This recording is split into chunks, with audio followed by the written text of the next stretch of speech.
Kailangan natin pumunta sa sementeryo. Tumawag sa akin si tatay. Anak, pwede ba? Wala akong oras makipagbiruan sa'yo. Marami pa akong tatapusin trabaho. Pero nay, pag di ka pa tumigil, kukunin ko yung cellphone mo. Tay, sumagot ka. Alam kong buhay ka. Sa lahat ng pwede kong makita, ikaw pa talaga. Jessica, tinatawagan ko lang tatay ko. Nababaliw ko na talaga, no? Patay na tatay mo, di ba? Baliw. Hindi, buhay siya. Ito tandaan mo. Kapag hindi ka pa tumigil sa kabaliwan mo, susunod ka na sa tatay mo. Sinabihan akong baliw ni Cheska tapos sinaktan niya ako. Totoo naman, di ba? Nabuhay ka. Anak, nabalitaan mo na ba? Ha? Ang alin, Nay? Patay na si Cheska. Natagpuan siyang walang buhay dyan sa may ilog. Ano? Ay, Diyos ko, kawawang bata. Tay, sumagot ka na, please. Ikaw! Ikaw ang pumatay sa anak ko! Ano? Eh, siya nga to ng away sa akin eh. Ikaw ang huli niyang kasama. Tandaan mo to. Isusunod kita sa tatay mo. Tay, hindi ko na alam gagawin ko. Sinisisi ako ng nanay ni Cheska sa pagkamatay ng anak niya. Natatakot ako. Anak, yung nanay ni Cheska. Oh, bakit nay? Pinatay daw. Binitin sa may puno. Ano?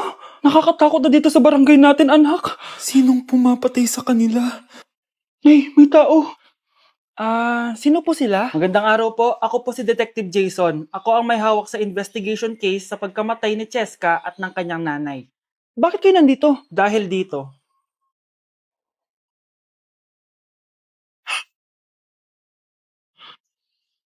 Nay, ikaw pumatay sa kanila? Oo, anak. Narinig ko lahat ng mga sumbong mo sa tatay mo. Cellphone ni tatay. Pinangako ko sa tatay mo bago siya mamatay na poprotektahan kita. Kahit makapatay man ako ng tao. Sumama ka sa akin, ma'am, para ma-interview ka namin. Tandaan mo to, anak. Kahit nasa kulungan ako, poprotektahan kita. Tumawag ka lang.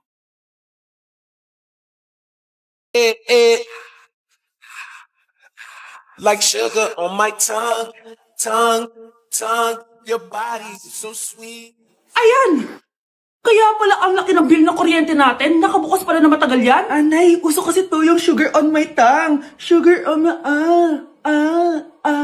ganun. May alam din ako uso na pwede mong gawin. Talaga, Nay? Ano yun? Gagawin ko. Walang baon for a day. Ipambabayad ko sa kuryente yung baon mo. Nay naman eh. Ito na, isasara ko na to. Huwag mong babawasan baon ko ah. Akin na nga tong cake na to. Sige na, pumasok ka na sa kwarto mo.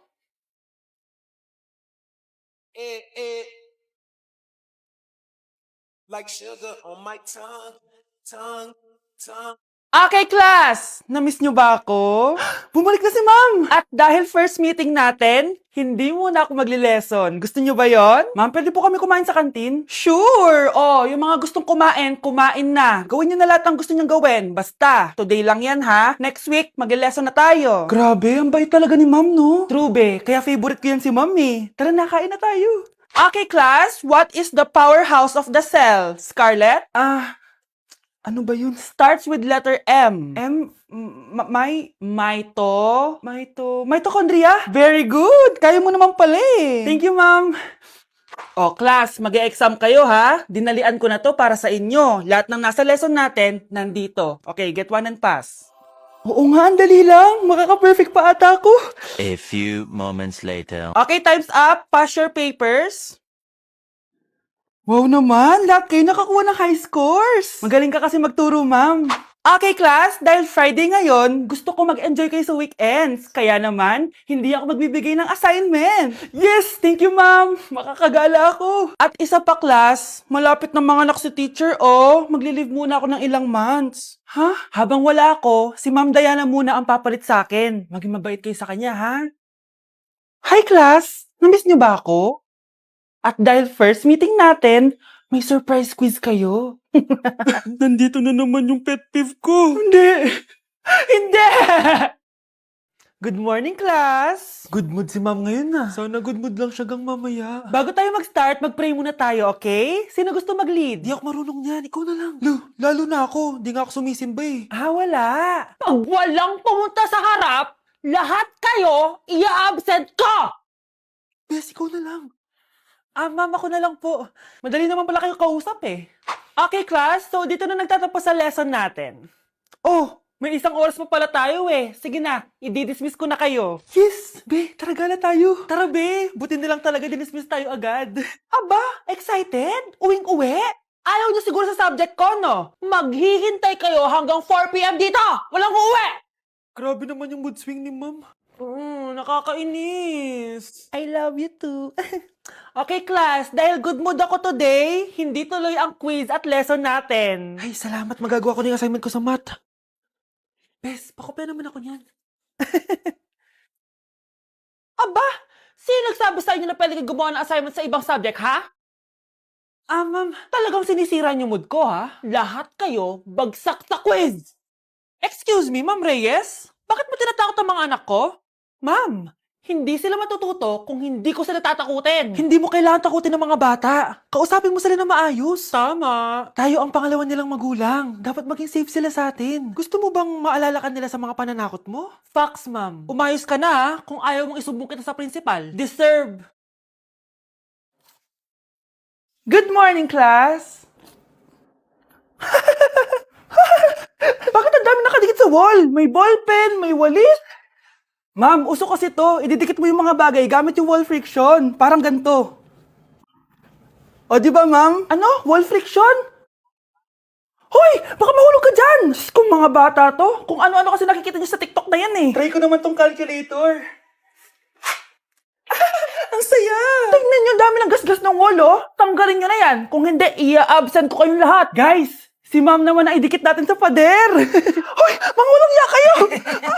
Ma'am, huwag kang matakot, ma'am. A few moments later. Hoy! Ibaba niyo ako dito! Guys, dismiss na daw tayo, sabi ni ma'am. Uwian na! Hoy! Isusumbong ko kayo sa principal! Okay, class. Kamusta New Year niyo? Aba! Ba't walang pumasok?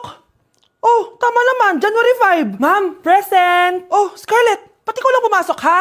Nasaan mga kaklase mo? Ayun, ma'am. Lahat sila nasa birthday ni Kay. Ha? Nag-usap-usap silang lahat sa GC na hindi sila papasok ngayong January 5 kasi nga, birthday ni Kay. Sino ba yung Kay na yan, ha? Ewan ko din, ma'am. Invited nga daw ako pero hindi ako pumunta kasi hindi ko naman siya kilala. Humanda silang lahat sa akin bukas. Ikaw, perfect ka na sa akin sa quiz at assignment. Yes! Buti na lang, hindi ako pumunta sa birthday nung Kay na yun.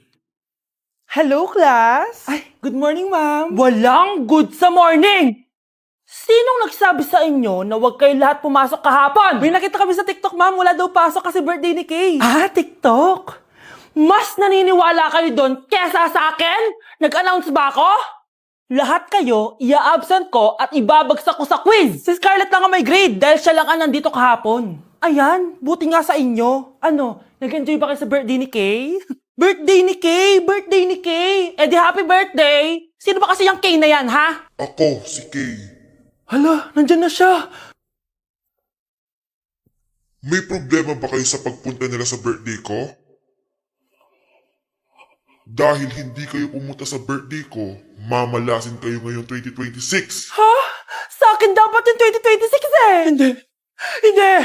Hindi! Uy, yung crush mo nasa tindahan. Oo nga, tara puntahan natin. Yes? Hi, crush! Magpapaload ka? Ay, hindi. Makikitawag lang ako. Pwede ba? Makikitawag ka? O sige, o. Ay. Hello, ma? Oo, nandito lang ako sa labas. Thank you. May kailangan ka pa? Ay, wala na. Sige, alis na ako. Ingat ka, ha? Sige, bye-bye. Yes! Matawa? Hello? Sino to? Yung future mo. Lalambingin ka't aalagaan, ikaw lang ang tatabi. Crush? Pre, yung crush ko na matay. Crush? Tsak mo nga kung humihinga. Hindi eh. Tsak mo yung puso niya.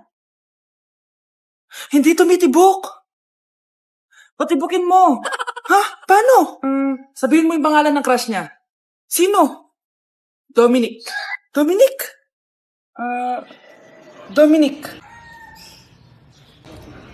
Wala pa rin eh. Vince.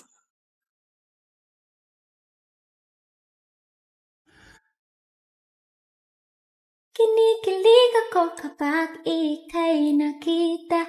Naalala ko ang iyong Si Crush ba yon?